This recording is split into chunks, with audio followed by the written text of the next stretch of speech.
Hey guys, Speed here, and today I'll be talking about how to run dual offlanes.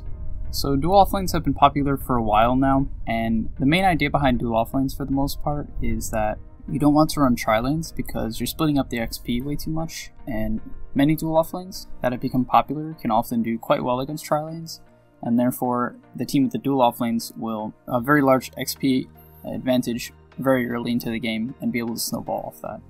Also, another reason dual lanes kind of came into the meta was when the deny mechanic was changed. Denies became very crucial, and any offlaner who was left to his own devices would kind of just get crushed, because if they couldn't contest the wave, in the past they would still get levels by just simply being in XP range, but now that's simply not enough. If the enemy carry is getting an absurd amount of denies, they'll fall behind 3 to 4 levels and be pretty much useless throughout the game. Also, the jungle got nerfed, so offlaners who do get crushed in lane don't have a great way to fall back and quickly catch up like they used to. So how should you know when to run a dual offlane and when not to? What I would say is, for the most part in this meta, if you draft for dual offlanes, you're going to run them. If you know how to play them, they're usually more effective than tri-lanes. You'll get the same experience, you'll be able to contest the lanes, and a lot of tri-lanes won't be able to do anything against you. However, what I would say is, if you feel like you have two dual offlanes that are both going to get miserably crushed, and you believe you're probably just going to get run over coming out of the laning stage because of this, then maybe you have the option to kind of go back to the old meta where you just let the offlaner do his best, and then put 2 supports with their safe laners to try to make the laning stage somewhat bearable, and therefore at least then one hero has farm rather than none. What are good and bad offlanes, specifically dual offlanes? So often you may go into a game and you're like, oh, I got a dual offlane, it's going to go well, and then it just goes poorly, and a lot of it could come down to your heroes. A lot of this meta is kind of based on your heroes, especially as you go up in the MMR brackets. So what I would say is specific position forwards like Earth Spirit or Pudge, who don't necessarily have the greatest lane presence, will often make dual offlanes feel extremely weak. And this isn't necessarily a reason not to run a dual offlane. There's still things these position forwards can do, such as maybe block your lane, zone someone, maybe not win the trade, but zone someone off the wave for at least enough time for you to get some CS, or just drag waves for you. However, if the support doesn't know what to do, specifically these weak position 4 laning supports, then they're just going to sap XP, probably die, and end up feeding your lane. So I wouldn't say you're going to want to then necessarily run a tri-lane, but you kind of have to come up with either a creative way to get XP and not play the lane, such as pulling the lane, or you're just going to have them roam much earlier and do your best. A hero like Earthshaker might seem like he fits into this category, and maybe Tusk as well, but these heroes at the least have the ability to block the lane back. Tusk not as much, but in general, I would say if you're going to have a weak position 4 in a dual lane, then it's very important that you pick a hero such as Necrophos, Pugna, Batrider, Enchantress, all these heroes that they are ranged, but heroes that can kind of play the lane by themselves for the most part and not get threatened too much, and often just need one disengage ability to not die in lane. So if you're curious on what are some good dual offlanes in my opinion, what I would say is often ranged heroes with a melee support can be very effective, because the melee support can often soak a lot of damage. An example of this is Mirana Treant. This dual lane in particular has a lot of synergy because Treant can set up for arrow, it can soak the damage as I just mentioned, but it also provides a lot of sustain for a hero like Mirana who has little to no sustain through Leech Seed, and this provides just a very dominant offlane that can pump out a lot of damage but also sustain. On the other hand, you have a lane like Shadow Demon Centaur that pretty much just relies on killing. In a lot of these dual offlanes, if you play the lane and they have a greedy safe laner such as Spectre and you're able to kill him, this often isn't enough because they'll just TP back in. However, if your lane is strong enough where every time the safe laner steps up you can just kill them, then it's good enough to where you can just completely push them out of the lane and actually make these kills into an advantage rather than it just being like a 200-300 gold swing. Tiny CM is one that isn't seen as much now, neither is Shadow Demon Centaur, but the advantage of this lane is that you have a lot of nukes, and because of the CM you can spam them very often. Tiny is also a very common offlaner right now for a lot of teams, because it just has the ability to go into the offlane and just deny endless creeps because of its damage advantage through tree grab and simply just high base damage. In this case, CM might seem not like a great offlane hero, because if the lane is far up, then she might get caught out and jumped. But Tiny can often provide sort of a shield, similar how Treant would provide a shield for Mirana. Tiny can sit in front, and if they go on the CM, he can avalanche, toss, whatever be it, and if Tiny wants to go aggressive, then CM can simply follow up from the back. Finally, more of a traditional example would be something like Lich Axe, where you're just going to gain an early XP advantage through Lich's sacrifice, and then when the lane is pulled back and you get this XP advantage, on the next wave you can pressure very hard and push him off the wave greatly. Lich also can provide armor and the ability to close the gap for Axe, and cover a lot of his weaknesses that he might have in the laning stage, and allow him to get off to a good start. So, on the other hand, what might be an example of a bad dual offlane? And a lot of the ones I mentioned, a lot of the heroes can be very flexible and lane with other heroes and have a good time. And in many situations, good and bad dual offlanes also are very dependent on the skill of the opponents and the heroes that they play. So, in general though, specific examples that are usually weak are something maybe like, you'll see Pudge a lot, and therefore like something like Pudge Tiny could be quite underwhelming if they have a strong safe laner such as Ursa or a Weaver.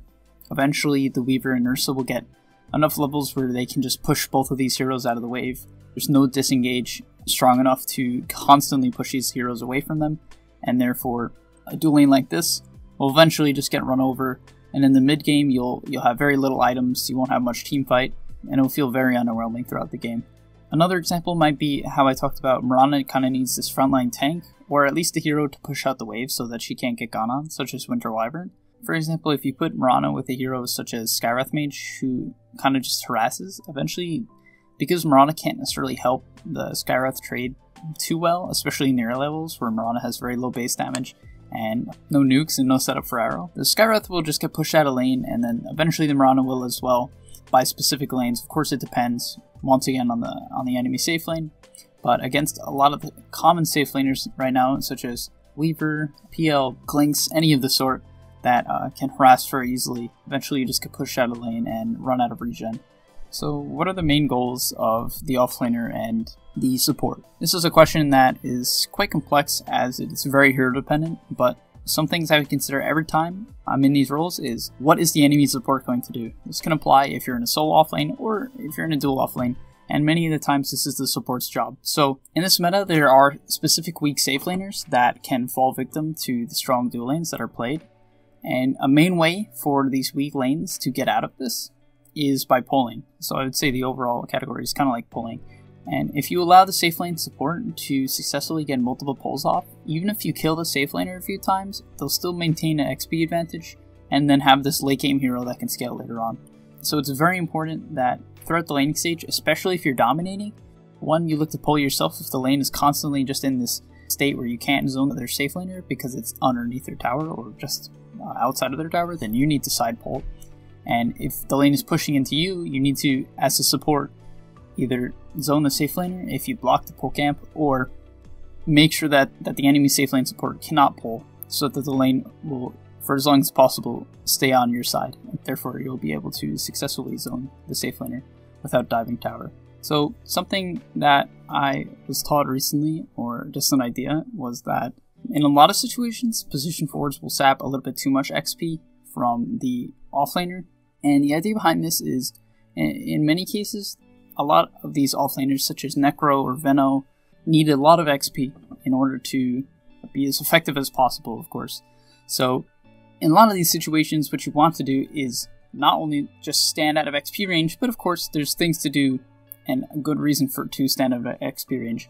Because if you keep this in mind, or just think about why it's effective, is also if you're standing at an XP range, you can constantly be checking the pull camp if it's not warded, to make sure they're not pulling, and you can keep yourself off the map, especially if you're a ganking hero and you're not showing. If your role is to stand in the lane and deny and zone, then that's what you should be doing. But maybe if you're a weaker position 4, then try to stay out of XP range so you don't negate their ability to trade as the safe laner gains levels as well. So when should you stop running the dual offlaner? When's the best time to kind of break it up? So what I would say is often it's best, especially if you're completely crushing the lane and you took the tower, it's best not to split up the dual lane. Played a game recently where because of how well the offlane went, they just stayed in the top lane for the first 20 minutes or so, and constantly forced heroes to come up and contest them, and created a lot of space for a safe laner and mid lane. So if you're ever super far ahead, don't necessarily look to rotate, just continue putting pressure top, and it's nearly as effective as ganking, because not only will you pressure the tower, but you can deny their jungle farm by simply being a strong presence in the area. However, let's say you're behind. A great example of this would be the OG LCD game, Grand Finals. They sent 4 heroes to gank the Kunkka mid because their lane wasn't necessarily going great, or they didn't feel like they felt like they needed to help another lane, for instance. They had no problem completely just disregarding the lane for a short period of time, especially considering they couldn't dominate it, and helping out another lane. For the most part, I wouldn't say you necessarily want to split up your lane though. I don't think that's the right way to look at it, because often you do want to play together, you want to play as a team, but as a precedent, I would say the best thing you can do is crush your lane and stay there, as long as you're not just feeding. Get down vision in the area, and try to play it for as long as possible, see what you can do, see how much pressure you can apply. This will not only help you learn, but often have greater effects than trying to just gank and probably failing a few times. Kind of the main reason why you wouldn't want to gank or go to another lane is in order to free up the safe laner, you don't necessarily want to gank his lane, because what happens when you gank lanes is that everyone goes there, right? That's just kind of a natural reaction of people in Dota. You see a fight, you run there, people go there. So if you bring 4 or 5 heroes to the safe laner's lane and he ends up dying, no, that's not making space for him. If you go there and maybe you swap lanes and you give him a free lane top, that's a different story, but often if they see him farming there, they'll pressure him, and because he TP'd away, kind of the same situation will happen where they can just follow him if they desire and play correctly, and it won't really work out. So if you are ahead in the offlane, which a lot of times the offlane is going to have a better start than the safe laner, then you want to stay there and kind of pseudo put pressure on the other heroes in the other offlaner by pretty much threatening their safe laner. And of course, this doesn't always work. It's very game dependent. Maybe there is a situation where they have an enchantress and you're some offlaner that can push out the wave and you need to go defend the tower. But for the most part, if you are crushing, you really want to push your advantage by staying on their side of the map, forcing heroes to come to you rather than dragging them towards your cores. Just as a brief summary, what I would say some of the main points that you want to consider are: focus on denying. This isn't necessarily something I've stressed in the video, but definitely often worry more about denies than actually trading HP. Contest pulls and pull yourself. If you're ever in the off lane and you don't like how the lane is positioned, the first thing that should come to your mind is pulling. The next thing that should be in your mind is, okay, I need to worry about them pulling. So pulling is very important in this meta where there's often a dominating lane. Finally, what I would say is, with an advantage or with a disadvantage, consider how you need to move around the map. Don't make instant reactions. If you're ahead, try to play your lane and force them to come to you rather than dragging them to your safe lane. But if you are behind and you really feel like you need to make a desperation play, don't necessarily just stay in your lane. Maybe make a smoke, fight a bounty rune, gank mid, something of the sort. So always consider what you're going to do coming out of the laning stage, whether it is contest a bounty rune, continue to put pressure in your lane, or just gank mid. Considering what you need to do before the laning stage even starts will make your transition a lot easier and make your dual laning, especially strong dual lanes, much more effective. Thank you guys for watching How to Dual Lane. Hope you enjoyed.